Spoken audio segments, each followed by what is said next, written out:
Buenos días compañeros, el día de hoy en este video estaremos explicando micobacterias, correspondiente al capítulo número 23 de la clase de microbiología y parasitología médica impartida por el químico clínico Joel López Arroyo. Mi equipo está conformado por Flor Angélica Espinosa Andrade, Perla García Jaime y su servidor Zach Favela. Los puntos a ver en la presentación son los siguientes: micobacterias, Mycobacterium tuberculosis, otras micobacterias, Mycobacterium leprae y por último el cuestionario. Comenzando con las características generales de micobacterias, estas son bacterias aerobias con un contorno cilíndrico, las cuales no forman esporas y no captan con facilidad los colorantes, pero una vez teñidas resisten decoloraciones por ácido alcohol. Por eso se les llama ácido resistentes.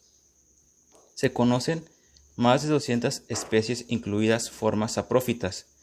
Saprófitas quiere decir que tienen una nutrición de residuos procedentes de otros microorganismos, como hojas muertas, cadáveres o excremento. Las especies de mayor relevancia para el ser humano son las siguientes: Mycobacterium tuberculosis, la cual es causante de tuberculosis; Mycobacterium leprae, causante de lepra; Mycobacterium avium intracelular, la cual es oportunista. Con oportunista nos referimos a que aquellas que causan enfermedades aprovechan factores de baja inmunidad en el huésped.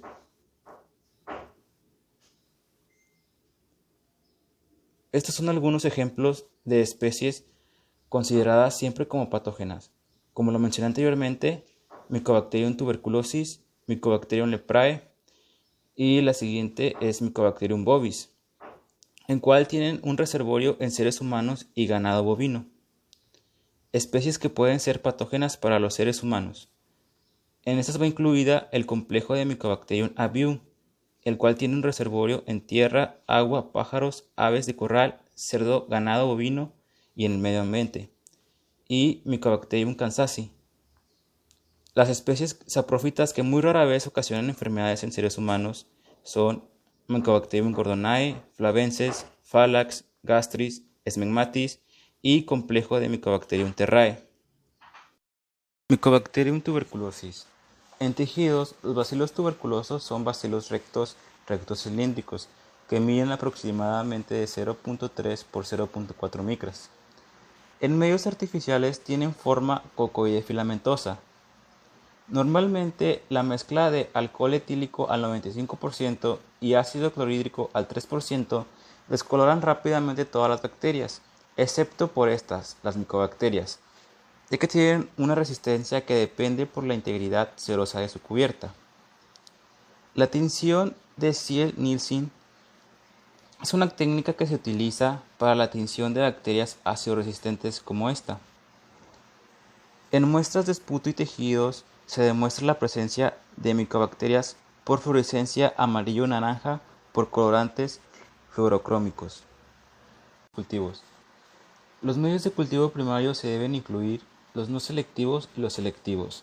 Recordemos que los selectivos son los que se le agrega antibiótico para inhibir el crecimiento de bacterias contaminantes. Uno de los medios que podemos utilizar para cultivo son de agar semiosintético, en los cuales se puede observar la morfología de colonias y su susceptibilidad. Un ejemplo de ellos es Middlebrook 7H10 y 7H11, los cuales contienen sales definidas, vitaminas, cofactores, ácido oleico, albumina, catalasa. La albumina neutraliza efectos tóxicos inhibidores de ácidos grasos. Middlebrook 7H11 contiene hidrolasado de caseína y el medio 7H10 tiende a producir menos contaminantes que los medios a base de huevo que mencionaremos a continuación. Medios de huevo. Estos son medios selectivos al agregárseles antibiótico. Un ejemplo de ellos es el medio Lowenstein-Jensen, el cual contiene sales definidas, glicerol, sales orgánicas complejas y verde malaquita, el cual inhibe la proliferación de otras especies contaminantes. Los inóculos proliferan de 3 a 6 semanas. Caldos como medios de cultivo. En ellos es más rápida la proliferación que en medios complejos. Middlebrook 7H9 y 7H12 son ejemplos de medios de caldo utilizados para cultivar Mycobacterium, especialmente Mycobacterium tuberculosis. Estos permiten la proliferación de inóculos pequeños. Si se agregan esteres hidrosolubles de ácidos grasos, humedecen la superficie y permiten la proliferación dispersa. Existen varios medios comerciales como Sistema MGIT, Sistema de Cultivo Versatrek, MB Redox, que también sirven para el cultivo de esta bacteria. Características de crecimiento. Las micobacterias son aerobios estrictos y obtienen energía de la oxidación de muchos compuestos simples de carbono. La mayor tensión de dióxido de carbono intensifica la proliferación y las actividades bioquímicas no son características y la rapidez de proliferación es mucho menor que la de muchas bacterias. El tiempo que se duplican el número de bacilos tuberculosos es de 18 horas. Las formas saprofíticas tienden a multiplicarse con mayor rapidez. Proliferan satisfactoriamente a 22 a 33 grados centígrados. Producen más pigmento y tienen una propiedad ácido resistente menor que las formas patógenas. Constituyentes de bacilos tuberculosos. Las micobacterias cuentan con abundantes lípidos que incluyen ácido micólicos, ceras y fosfolípidos. El dipéptido muramilo, proveniente del peptidoglucano, es complejo con ácidos micólicos, las cuales forman granulomas. Los fosfolípidos inducen la necrosis gaseosa. Los lípidos están unidos a proteínas y polisacáridos y en cierta medida causan la propiedad de ácido resistencia, la cual desaparece por ácido caliente e incluso por ultrasonido. Las cepas virulentas de bacilos tuberculosos forman cordones serpentinos. De bacilos virulentos se ha extraído con éter de petróleo un factor de cordones, trealosa 6.6 dimicolato, el cual inhibe la migración de leucocitos, causa granulomas crónicos y a veces actúa como un coadyuvante inmunológico. Proteínas. Cada tipo de micobacterios contienen proteínas que desencadenan la reacción tuberculina. Las proteínas fijadas a una fracción de cera inducen sensibilidad a la tuberculina. Por último, los polisacáridos. Estos inducen el tipo de hipersensibilidad inmediata y pueden actuar como antígenos en reacciones con suero de personas infectadas.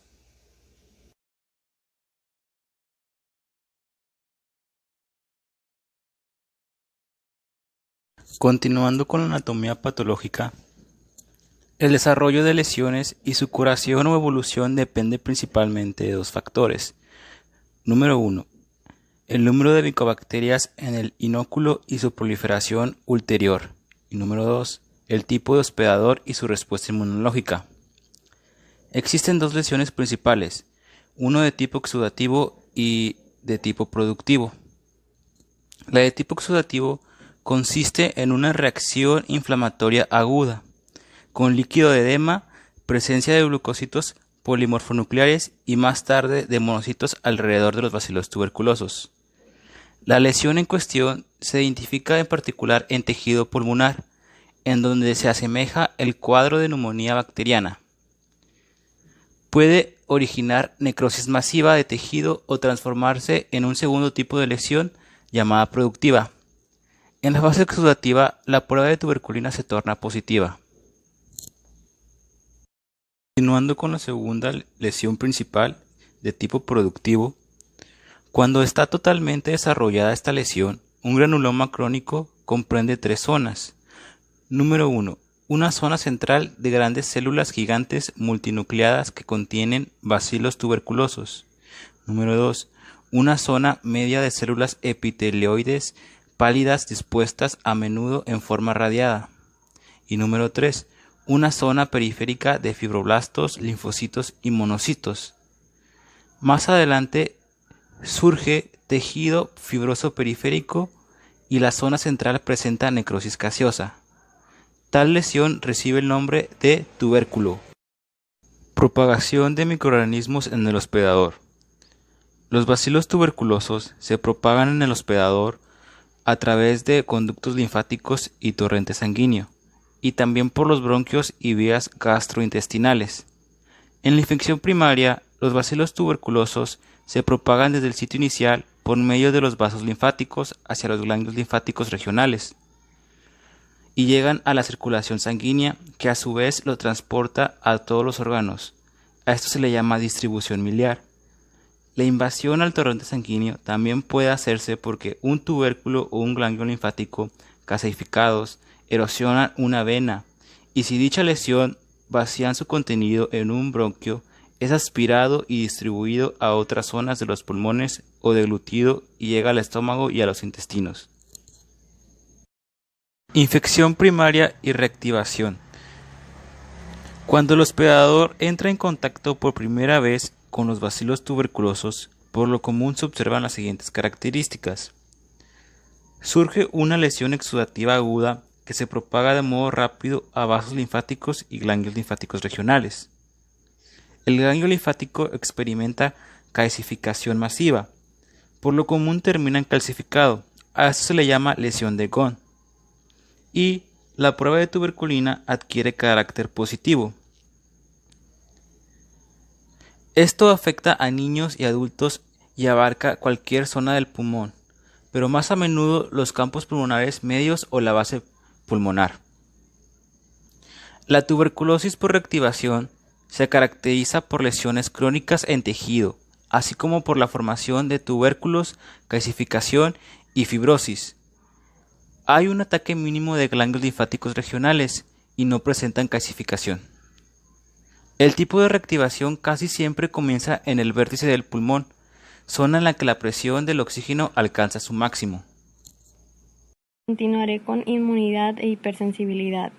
Durante la primera infección con bacilo tuberculoso, la persona adquiere una cierta resistencia y esta aumenta la capacidad de localizar los bacilos tuberculosos, así como retardar, limitar su proliferación y reducir la diseminación por vía linfática.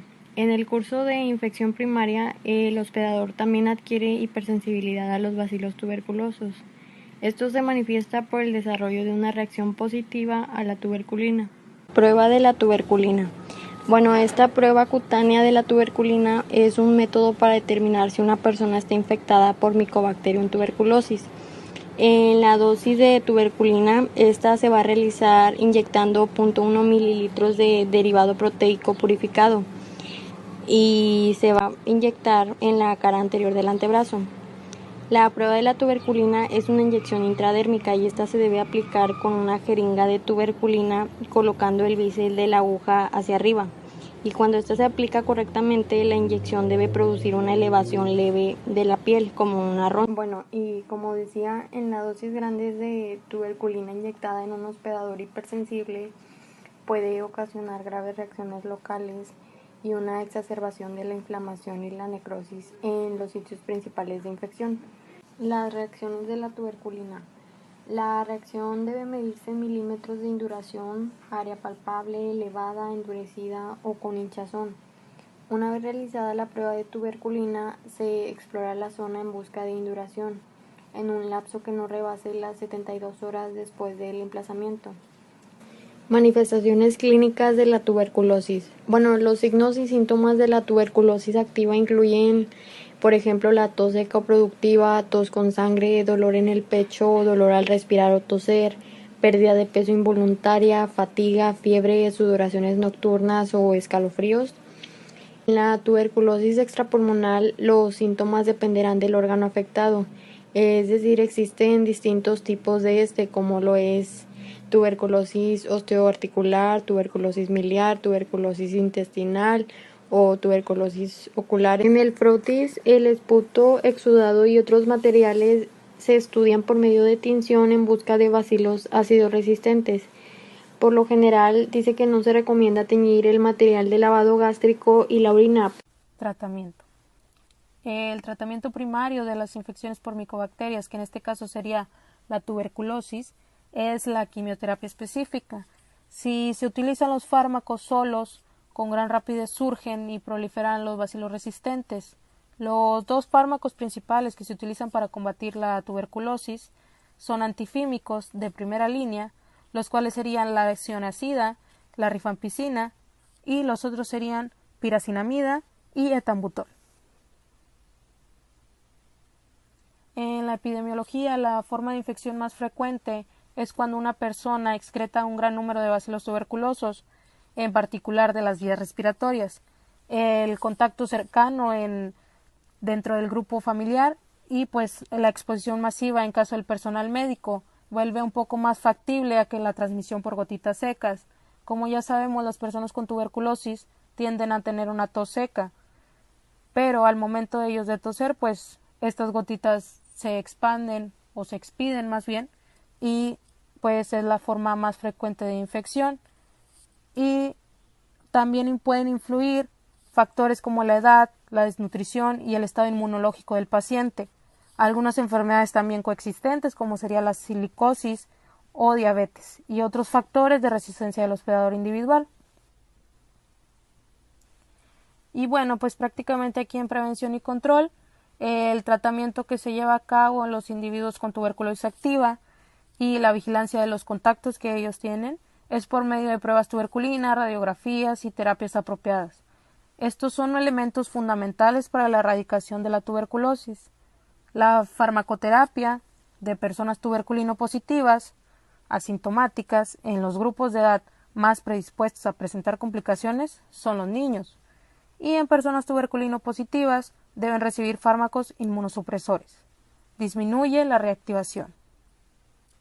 Y pues algunos factores inespecíficos pueden aminorar la resistencia del hospedador y facilitar la conversión de una infección asintomática hasta un cuadro clínico. Y pues algunas de las vacunas con bacilos avirulentos vivo, pues en particular es la BCG, que se ha usado para inducir algún grado de resistencia en personas muy expuestas a las infecciones. Las pruebas de estadísticas señalan, después de la vacunación, la resistencia durante un lapso limitado y la erradicación de la tuberculosis en ganado bovino y la pasteurización de leche han disminuido el número de infecciones por M. bovis, que sería Mycobacterium bovis. Y pues aquí prácticamente en verificación de conceptos es generalizar todo lo que hemos visto atrás, que mis compañeros les han explicado, que pues las micobacterias son microorganismos aerobios con forma bacilar y positividad ácido resistente. Las micobacterias, pues como ya sabemos, se proliferan en mayor lentitud que otras bacterias y se conocen más de 200 especies de micobacterias, pero el complejo M tuberculosis, que sería Mycobacterium tuberculosis, es de lento crecimiento y de mayor importancia para seres humanos y la salud pública. Y el signo característico de las infecciones Mycobacterium tuberculosis son los granulomas.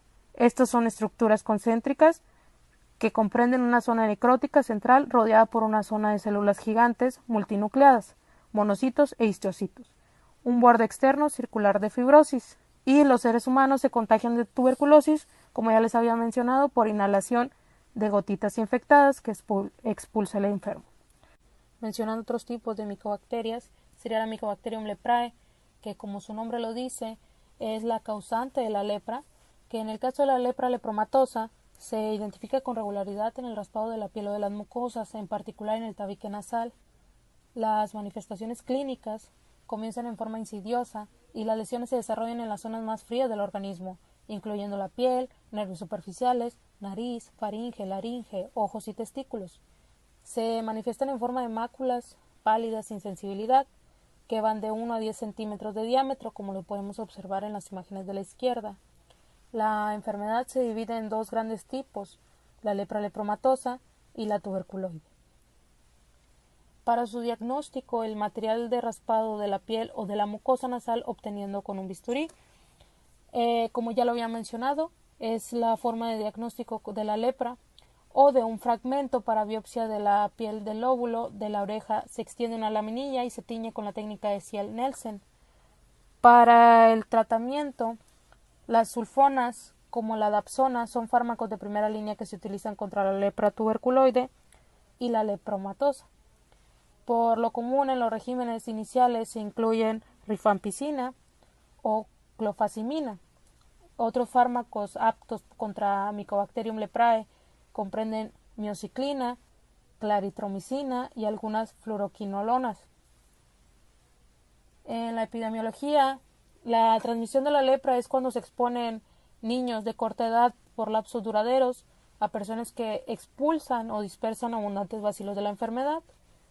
El material infeccioso para contactos en la familia y lo constituyen más a menudo las secreciones nasales. El periodo de incubación va de 2 a 10 años. En la prevención y control, pues en Estados Unidos las recomendaciones actuales para la lepra comprenden una exploración minuciosa de contactos del grupo familiar a pacientes cercanos. Tal medida debe incluir la revisión completa de la piel y el examen del sistema nervioso periférico para tener todo en orden. Y pues la BCG proporciona cierta protección contra la lepra, en especial en casos de contactos domésticos.